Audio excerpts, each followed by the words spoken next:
Daniel Carter had never known the luxury of an easy life. Struggle had been his first teacher, and responsibility had been his closest friend. Born into a modest home in a small working-class neighborhood, he grew up with his younger sister, Lillian, and their hard-working parents. Their father, George Carter, was a factory worker, a man of pride and discipline, while their mother, Margaret Carter, was the heart of the home, balancing warmth with resilience. Despite their struggles, they were happy. But happiness doesn't last forever. When Daniel was just 15 years old, his father fell gravely ill. What started as a persistent cough soon turned into something much worse. Medical bills piled up. The factory let him go. And suddenly, the Carter family's fragile financial stability shattered. Daniel's childhood ended that day. With his father confined to a hospital bed and his mother working 2 shifts at a diner, Daniel knew there was no room for weakness. He took up small jobs after school, stacking shelves at a local grocery store, delivering newspapers, even washing cars. He'd come home exhausted, hands sore, eyes heavy, but every night, he'd sit at the kitchen table and help his sister with her homework. He never let her see how tired he was, because he had to be strong, because he had no choice. Despite his own burdens, Daniel never stopped looking out for Lillian. She was his light, the one thing in his life that still felt pure, untouched by hardship. Whenever she struggled with schoolwork, he'd stay up late with her. If someone bullied her at school, Daniel was the first to confront them. Nobody messes with my little sister. And he meant it. One winter night, when their mother was late from work and their father was in the hospital, Daniel came home to find Lillian crying in her room. Hey, what's wrong? He asked, kneeling beside her. She sniffled, her tiny hands clutching a crumpled school report. They laughed at me today. She whispered. Daniel frowned. Who? The kids at school. They said we're poor, that I wear the same shoes every day. A sharp pain twisted in his chest, because they were right. Lillian's shoes were old, the soles nearly worn out. He had tried to save up for a new pair, but every penny went toward food, rent, and hospital bills. Still, he forced a smile and ruffled her hair. Listen to me, Lils. People who make fun of others, they don't matter. What matters is who you are. She wiped her eyes. But it hurts. I know. Daniel said softly. But one day, you're gonna be so successful, those kids will wish they were your friends. She sniffled. Promise? Daniel took her small pinky in his own. I promise. And Daniel Carter never broke a promise. Years later, Daniel's hard work paid off. Through sheer determination, he earned a scholarship to a prestigious university. He worked 2 jobs while studying, barely sleeping, but he never stopped. He studied business management because he had seen what bad management could do, how his father's factory discarded him like trash when he got sick. He wanted to change that. After graduation, he landed a job at a top hospitality firm. He climbed the ranks with unshakable resilience, earning a reputation for his strong work ethic, problem-solving skills, and leadership. And then one day, he got the call. We want you as our new head of operations. The grand doors of Crown Hospitality Group swung open as Daniel Carter stepped inside, his heart pounding with a mix of excitement and apprehension. At just 29, he had landed the role of head of operations, a position many spent decades striving for. It was an opportunity of a lifetime, a chance to prove himself. But as he walked through the lavishly decorated lobby, something felt off. The receptionist barely looked up from her desk. Employees shuffled past him, avoiding eye contact. There was no warm welcome, no eager introductions. Instead, the air was thick with unspoken tension. Daniel had done his research before accepting the job. He knew the firm had been struggling. Client satisfaction had dropped, operations were disorganized, and there was an unsettling cloud of dissatisfaction among employees. But he had no idea how deep the cracks ran. As he settled into his sleek, glass-walled office, he noticed a figure lingering outside. Raymond Fletcher, the former head of operations, the man he was replacing. Raymond stepped inside uninvited, his presence carrying a weight of bitterness. His once proud posture was slouched, his eyes shadowed with resentment. So, you're the golden boy they brought in to fix things. Raymond said, voice dripping with sarcasm. I wouldn't get too comfortable if I were you. Daniel remained composed, though he felt the hostility radiating off the man. I'm here to do my best. He replied evenly. The company needs changes, and I'm ready to work hard to make that happen. Raymond scoffed, crossing his arms. You think you can just walk in and fix things? You have no idea what you've stepped into. With that, he turned and stormed out, leaving Daniel with a sinking feeling in his chest. Determined to understand the depth of the company's issues, Daniel wasted no time. He called for a meeting with the department heads. The room was silent as he entered, eyes watching him cautiously. He introduced himself with a warm but confident tone. I know things haven't been easy. I'm not here to point fingers. I'm here to work alongside you to get this company back on track. Murmurs passed through the room, but before anyone could respond, the director of logistics, Mr. Caldwell, slammed a folder onto the table. Then explain how you're going to deal with this mess. Daniel opened the file, scanning the reports. His stomach tightened. Missed deliveries. Orders lost in transit. Customer refunds skyrocketing. The numbers were worse than he imagined. Then, the head of human resources, Ms. Torres, spoke up. Staff morale is at an all-time low. We've lost 6 top employees in the past 3 months. Nobody feels valued anymore. One by one, the department heads voiced their frustrations. It was a storm of problems, financial losses, employee dissatisfaction, operational breakdowns. Daniel had expected challenges, but not a full-scale disaster. Still, he did not flinch. He listened carefully, absorbing every detail. His mind worked rapidly, piecing together the puzzle. I understand your frustrations. He finally said, And I won't pretend there's an easy fix.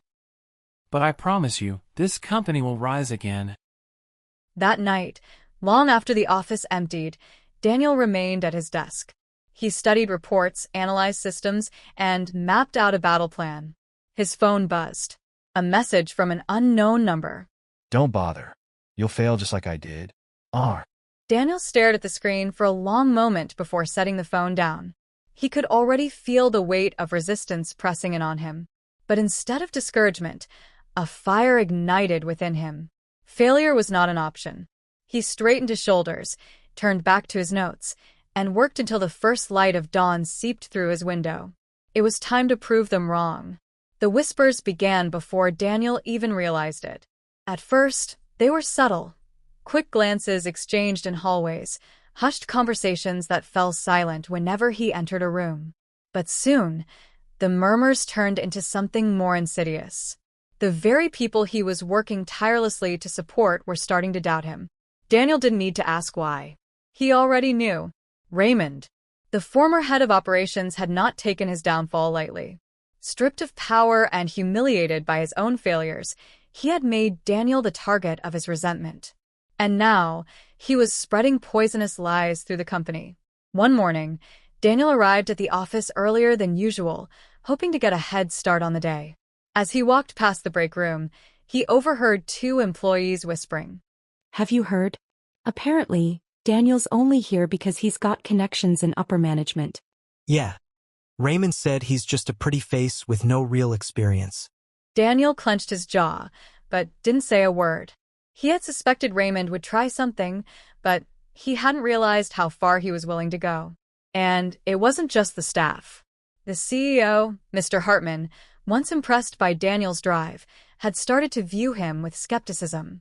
During meetings, Hartman's once approving nods turned into cold, evaluating stares. His tone became harsher, his expectations unreasonably high. As Daniel settled into his new role, he thought about the long journey that had brought him here. The nights of hunger, the weight of responsibility, the countless times he had wanted to give up but pushed through anyway. But what mattered most? Lillian was safe. She was married now, living her own life. And though Daniel didn't know much about her husband, he believed she was happy. And soon maybe he'd start his own family too. Because through all his struggles, there was always one person who stood by his side. Sophia Bennett.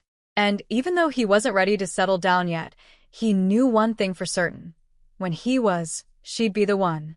But before love, before happiness, he had a battle to fight.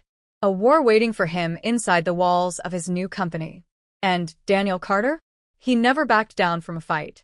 One afternoon, Daniel was summoned to the CEO's office. He entered to find Hartman sitting stiffly behind his mahogany desk, flipping through a report without looking up. Daniel, He finally said, voice devoid of warmth. I'm hearing some concerning things. Daniel stayed silent, waiting. Some employees feel you're making too many changes too fast. Others say you're too inexperienced for this role. Hartman finally looked up, his sharp eyes scrutinizing him. Tell me, why should I still trust you? Daniel's heart pounded, but he forced himself to remain calm. Because, sir, results don't lie. He pulled out a folder and placed it on the desk. Since I started, customer complaints have dropped by 30%, supply chain efficiency has improved by 20%, and our employee turnover rate has stabilized. These are promises. They're facts. Hartman flipped through the documents, his expression unreadable. After what felt like an eternity, he sighed and set the folder aside. I want to believe in you, Daniel. But I can't afford another failure. Daniel nodded. Neither can I, sir. As if testing him further, Hartman soon issued a challenge, so difficult it bordered on sabotage. The company is bleeding money.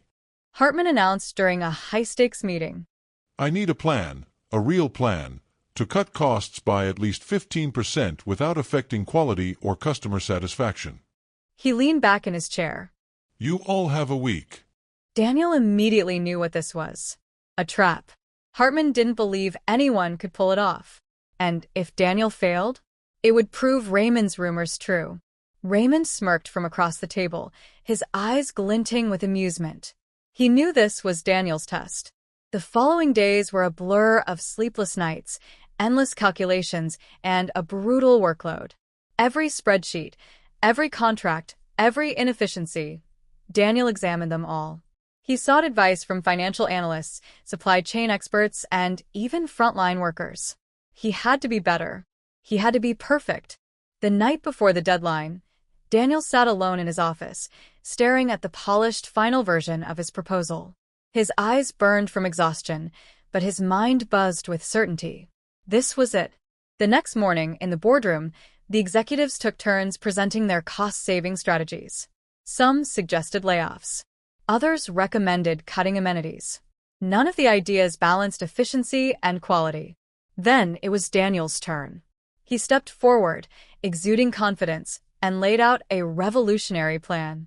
A restructuring of vendor contracts to eliminate unnecessary middlemen. A reallocation of resources to prioritize high-revenue departments. An overhaul of the scheduling system to reduce overtime costs without cutting jobs. When he finished, the room was silent. Then, after a moment, applause. Hartman, who had been watching him with an unreadable expression, finally nodded. This is remarkable. He admitted. This is the kind of thinking we need. Then, before the entire board, he announced, Effective immediately, Daniel is promoted to Director of Operations.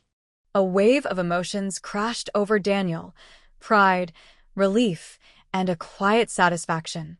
He had won. But as he glanced across the room, he saw Raymond, his fists clenched, his face twisted with barely contained fury. The war between them was far from over. Through all of this, there was only one person who kept Daniel grounded. Sophia Bennett. Sophia wasn't just his girlfriend. She was his safe place. She had known him before the promotions, before the power struggles, before the war with Raymond. She loved him not for his success, but for his heart. One night, after an especially brutal day at work, Daniel sat on the couch in Sophia's apartment, his head in his hands. She sat beside him, gently running her fingers through his hair. Talk to me. She whispered. Daniel exhaled slowly. I feel like I'm fighting a war at work. And I don't even know who the enemy is. Sophia tilted his chin up, making him look into her eyes. You know who it is. You just have to be smarter than him. Daniel stared at her. She was right. He wasn't going to let Raymond win. He had come too far, fought too many battles, to lose now.